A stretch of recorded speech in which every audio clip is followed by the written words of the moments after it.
সবাইকে স্বাগত দীপ্ত সন্ধ্যার সংবাদে। সাথে রয়েছে দোলা ডলারে। শুরুতেই জানাবো সংবাদ শিরোনাম। জনগণের অর্থ আর পাচার হতে দেওয়া হবে না, শ্রীমঙ্গলে কার্ড বিতরণ অনুষ্ঠানে বললেন প্রধানমন্ত্রী।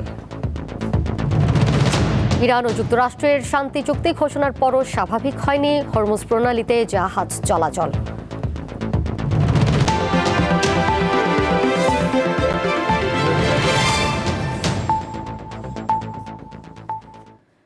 দেশের জনগণের অর্থ আর পাচার হতে দেওয়া হবে না বলে জানিয়েছেন প্রধানমন্ত্রী তারেক রহমান। বুধবার দুপুরে শ্রীমঙ্গলের ভিক্টোরিয়া কলেজ মাঠে ফ্যামিলি কার্ড বিতরণ অনুষ্ঠানে প্রধানমন্ত্রী এ কথা বলেন। তিনি আরও বলেন, দেশের অর্থ দিয়ে জনগণের জন্য কাজ করা হবে। যারা বিদেশে টাকা পাচার করতে চায় তাদের বিরুদ্ধে ব্যবস্থা নেওয়ার কথাও জানান প্রধানমন্ত্রী। সরকার প্রধান বলেন, সংসদের ভেতরে বা বাইরে যারা জনগণকে বিভ্রান্ত করতে চায় তাদের ব্যাপারে সবাইকে সচেতন থাকতে হবে। এছাড়া যারা ঘোষিত বাজেটকে গণবিরোধী বলছে তারা জনগণের বন্ধু নয় বলেও মন্তব্য করেন প্রধানমন্ত্রী।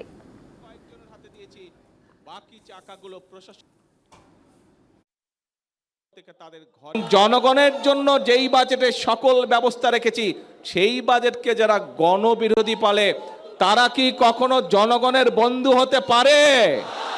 তারা কখনো জনগণের বন্ধু হতে পারে না। প্রিয় ভাই বোনেরা, কাজেই যারা জনগণকে বিভ্রান্ত করতে চায়, প্রিয় ভাই বোনেরা, সেটি সংসদের ভেতরেই হোক সেটি সংসদের বাইরেই হোক, তাদের ব্যাপারে আপনাদেরকে সচেতন থাকতে হবে। এ বিষয়ে আরো খবরাখবর জানবো। মৌলভীবাজার থেকে সরাসরি যুক্ত হয়েছেন সহকর্মী রোনালদো ধর। রোনালদো, প্রধানমন্ত্রীর সারা দেশের কর্মসূচি নিয়ে কি তথ্য রয়েছে আপনার কাছে জানাবেন?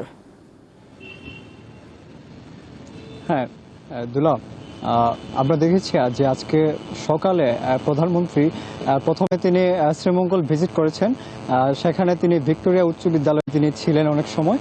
তিনি সেখানে জনসভায় অংশগ্রহণ করেন এবং একই সাথে তিনি কিন্তু ওইখানকার যে সমস্যাগুলো ছিল, এখানে যে এমপি রয়েছেন সৈয়দ মুজিবুর রহমান মুজিব, উনি সহ অন্যান্য নেতাকর্মীরা ছিল, তিনি সেইখানকার যে উন্নয়ন কর্মসূচি সেইগুলো নিয়ে আসলে তিনি আলোচনা করেছিলেন এবং সেইখান থেকে আসলে শেষ করে তিনি সময় ম্যানেজমেন্ট করেই তিনি কিন্তু মৌলভীবাজার সরকারি উচ্চ বিদ্যালয়ে এসেছিলেন সদর উপজেলায়।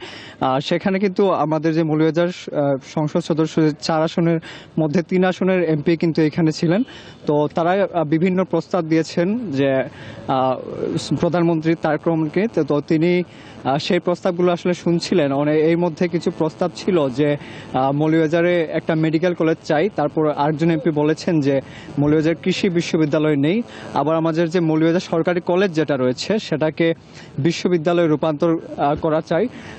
আসলে তারপর হচ্ছে প্রধানমন্ত্রী যখন বলেন, তিনি বলেছেন যে আমাদের এখানে যে সদর হাসপাতাল যেটা রয়েছে সেই সদর হাসপাতাল আসলে 250 শয্যা বিশিষ্ট, কিন্তু আমাদের যে 7টা যে উপজেলা রয়েছে সেই 7টা উপজেলায় হচ্ছে প্রত্যেকটা উপজেলায় 50 শয্যা বিশিষ্ট হাসপাতাল রয়েছে। তিনি বলেছেন যে সেই হাসপাতালগুলোকে তিনি 100 শয্যা বিশিষ্ট হাসপাতাল করবেন এবং তিনি জনগণের জন্য যে অর্থ বাজেট রয়েছে সেই বাজেটকে যারা হচ্ছে মানেন না তাদেরকে তারা সরকার বিরোধী বলে মনে করেন।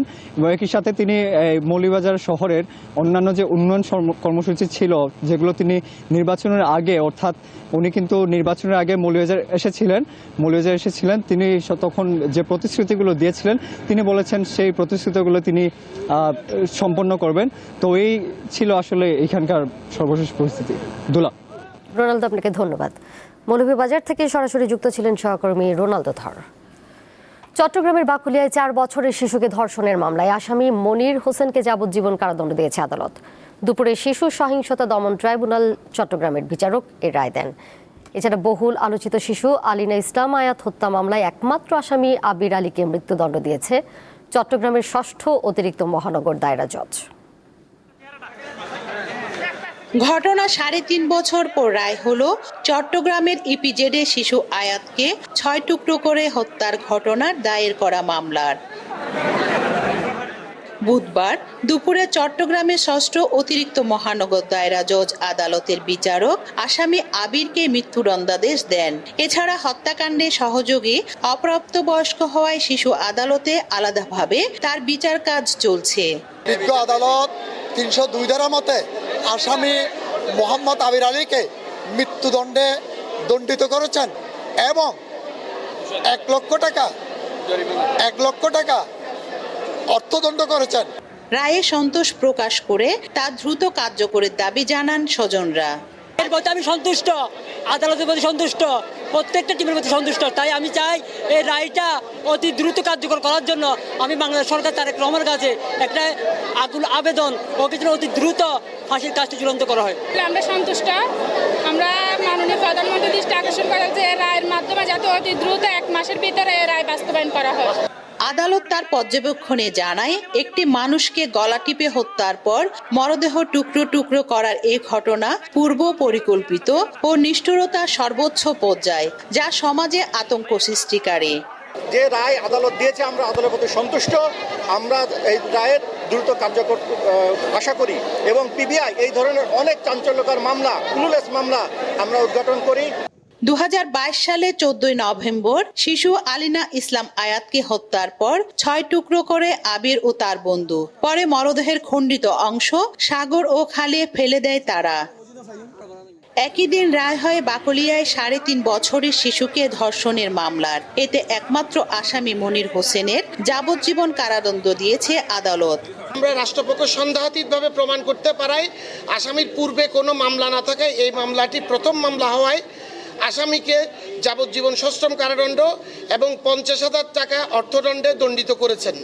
তবে রায়ে অসন্তোষ প্রকাশ করেন শিশুটির স্বজনরা। এটা যদি ফাঁসি হতো তাহলে বিভিন্ন মানুষের অনেক জায়গায় এখনো বর্তমানে কিন্তু ধর্ষণকারী চলতেছে, এটা বন্ধ হয়ে যেত। কয়েকজনকে সাথে সাথে ফাঁসি দিয়ে দিত, এটা বন্ধ হয়ে যেত। রায়ের বিরুদ্ধে উচ্চ আদালতে আপিল করার কথা জানিয়েছেন রাষ্ট্রপক্ষের আইনজীবী। গত 21 মে বাকলিয়ায় 3 বছরের এই শিশুটিকে ধর্ষণের অভিযোগে মনির হোসেনের বিরুদ্ধে মামলা করে ভুক্তভোগীর পরিবার। রুনা আনসারি, দীপ্ত সংবাদ, চট্টগ্রাম। নারী ও শিশুসহ 9 জন টানা 3 দিন ধরে কুড়িগ্রামের রৌমারী সীমান্তে অবস্থান করছেন। এখন পর্যন্ত তাদের বিষয়ে কোনো সমাধান হয়নি। একদিকে বিএসএফ, অন্যদিকে বিজিবি। মাঝখানে শূন্যরেখায় খোলা আকাশের নিচে মানবেতর জীবন কাটাচ্ছেন তারা। এর আগে গত 14 জুন সকালে বিএসএফ 9 জনকে বাংলাদেশে ঠেলে দেওয়ার চেষ্টা করে, তবে বিজিবির বাধায় তারা শূন্য রেখায় অবস্থান নিতে বাধ্য হন। এরই মধ্যে পতাকা বৈঠক অনুষ্ঠিত হলেও বিএসএফ তাদেরকে ফেরত নিতে অস্বীকৃতি জানায়।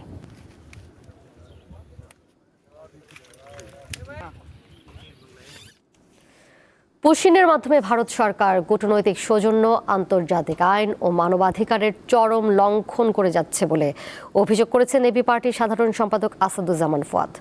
বুধবার রাজধানীর বিজয়নগরে এবি পার্টির কেন্দ্রীয় কার্যালয়ে সীমান্ত হত্যা, পুশিন ও কাঁটাতারের রাজনীতি শীর্ষক সংবাদ সম্মেলনে এই অভিযোগ করেন দলটির নেতাকর্মীরা। ভারতীয় সীমান্তরক্ষী বাহিনীর বাংলাদেশে পুশ ইনের চেষ্টায় উত্তপ্ত 2 দেশের সীমান্ত। বর্ডার গার্ডের পাশাপাশি সজাগ স্থানীয়রাও। এখন পর্যন্ত সীমান্তের অন্তত 20টি পয়েন্টে 200-র বেশি মানুষকে বাংলাদেশে ঠেলে পাঠানোর চেষ্টা করেছে বিএসএফ। এ নিয়ে 2 দেশের সীমান্তরক্ষী বাহিনীর মধ্যে একাধিকবার পতাকা বৈঠক হলেও ইতিবাচক সমাধান মেলেনি। এমন প্রেক্ষাপটে বুধবার রাজধানীর বিজয়নগরে দলের কেন্দ্রীয় কার্যালয়ে সীমান্ত হত্যা, পুশ ইন ও কাঁটাতারের রাজনীতি বিষয়ে সংবাদ সম্মেলন করেন এবি পার্টি। সংবাদ সম্মেলনে সাম্প্রতিক ভারতের সীমান্তরক্ষী বাহিনী কর্তৃক বাংলাদেশি নাগরিকদের হত্যা, পুশ ইনের বিপরীতে দেশের নতজানু পররাষ্ট্র নীতির তীব্র সমালোচনা করেন দলটির নেতারা। গত 3.5 মাসে নির্বাচিত সরকার আসার পরে প্রায় 22 থেকে 23 জন বাংলাদেশি নাগরিককে নৃশংসভাবে হত্যা করা হয়েছে আমাদের সীমান্তে। তাহলে নির্বাচিত সরকার তো এসেছে, তো বলা হয়েছিল যে সম্পর্ক উন্নয়ন হবে, হয় নাই তো। আপনাদের এমপি মন্ত্রীরা ছেলে মেয়ে বউ বাচ্চার নামে জেলা, উপজেলা, ইউনিয়নের নাম রাখার সময় পান, সেগুলো নিয়ে হাস্যরস করবার সময় পান, কিন্তু আমাদের গুরুত্বপূর্ণ শত শত নাগরিকদের জীবন যেখানে জড়িত, হাজার হাজার আইডেন্টিফাইড, নন আইডেন্টিফাইড মাইগ্রেন্টদের জীবন যেখানে জড়িত, সেই সীমান্ত হত্যা এবং পুশিন নিয়ে আলাপ করবার সময় আপনারা দিচ্ছেন না পার্লামেন্টে।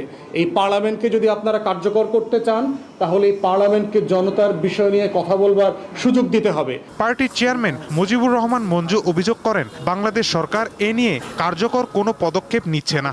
সরকারের পক্ষ থেকে আমরা এখন পর্যন্ত এই অমানবিক অবৈধ পুশিনের ব্যাপারে কোনো কার্যকর পদক্ষেপ দেখতে পাচ্ছি না।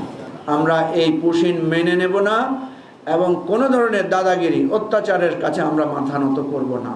বন্ধুর সাথে বন্ধুত্ব, শত্রুর সাথে চোখে চোখ রেখে কথা বলার শক্তি, সাহস আমরা আমাদের ইতিহাস থেকে পেয়েছি, সেটা আমরা ধারণ করব। সংবাদ সম্মেলনে বক্তারা পররাষ্ট্র মন্ত্রণালয় ও স্বরাষ্ট্র মন্ত্রণালয়কে গত 56 বছরে বাংলাদেশ সীমান্তে হতাহতের তালিকা অবিলম্বে প্রকাশ করার আহ্বান জানান। মাহিদুর রহমান, দীপ্ত সংবাদ, ঢাকা।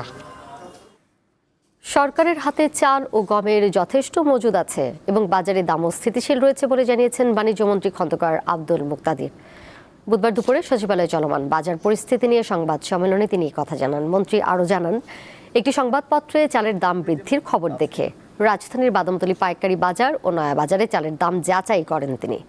চালের সরবরাহ পরিস্থিতি এবং দাম স্থিতিশীল আছে, বাজারে চালের সংকট নেই উল্লেখ করে তিনি বলেন, এবার বাজেট পরবর্তী বাজারে দামের কোনো তারতম্য হয়নি, তবে মান ভেদে চালের দাম 2-1 টাকা কম বেশি আছে এবং নতুন ও পুরনো চালের মধ্যেও এমন কম বেশি হয়।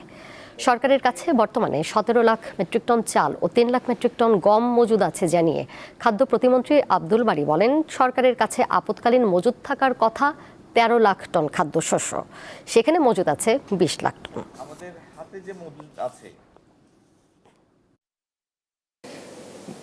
বাজার পরিস্থিতি যথেষ্ট, মূল্য পরিস্থিতি যথেষ্ট স্থিতিশীল, সরবরাহ পরিস্থিতি যথেষ্ট সন্তোষজনক। আমাদের হাতে, সরকারের হাতে বিপুল পরিমাণ চাল মজুদ আছে।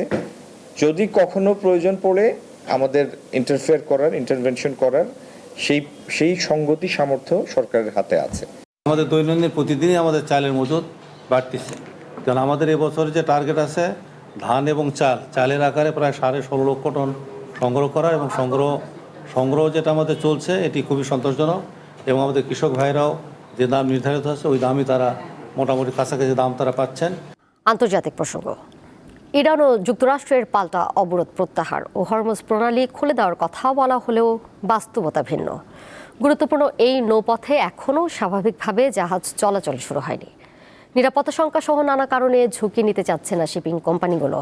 অন্যদিকে বিশ্লেষকরা বলছেন, দুই দেশের রাজনৈতিক সমঝোতা হলেও হরমুজ প্রণালীতে বাণিজ্যিক জাহাজ চলাচল স্বাভাবিক হতে আরও সময় লাগবে। ইরানের সঙ্গে সমঝোতা চুক্তির ঘোষণা দিয়ে গত রবিবার মার্কিন অবরোধ তুলে নিয়ে হরমুজ প্রণালী খুলে দেওয়ার দাবি জানান যুক্তরাষ্ট্রের প্রেসিডেন্ট ডোনাল্ড ট্রাম্প। গুরুত্বপূর্ণ এই নৌপথ খুলে দেওয়ার খবর জানায় ইরানও, তবে বাস্তব চিত্র ভিন্ন। এখনও স্বাভাবিকভাবে জাহাজ চলাচল শুরু হয়নি।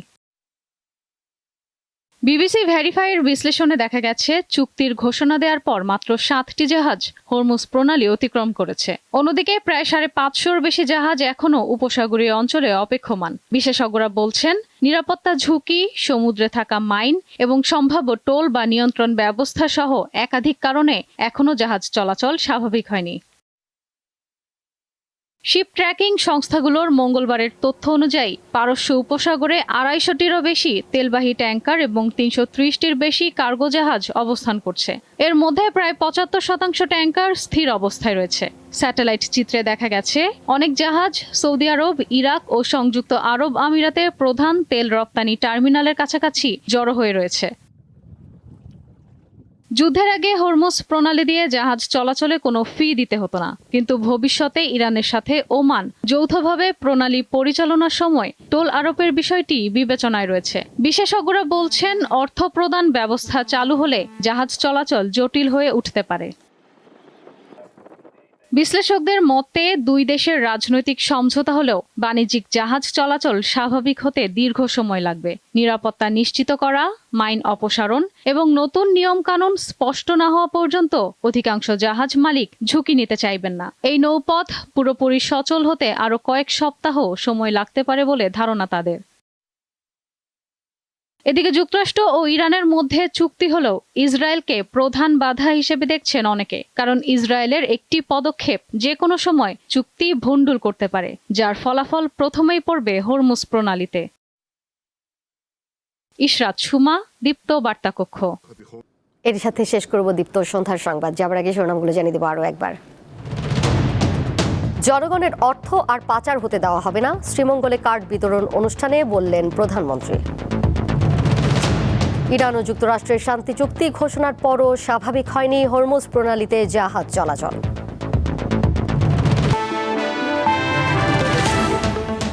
এই ছিল এখনকার মতো। পরের সংবাদ দেখবেন রাত 11টায়। এছাড়াও আরও তথ্য এবং বিনোদনের নানা খবরাখবর জানতে যুক্ত থাকুন দীপ্ত ডিজিটাল প্ল্যাটফর্মে। সবাইকে ধন্যবাদ এতক্ষণ সাথে থাকার জন্য।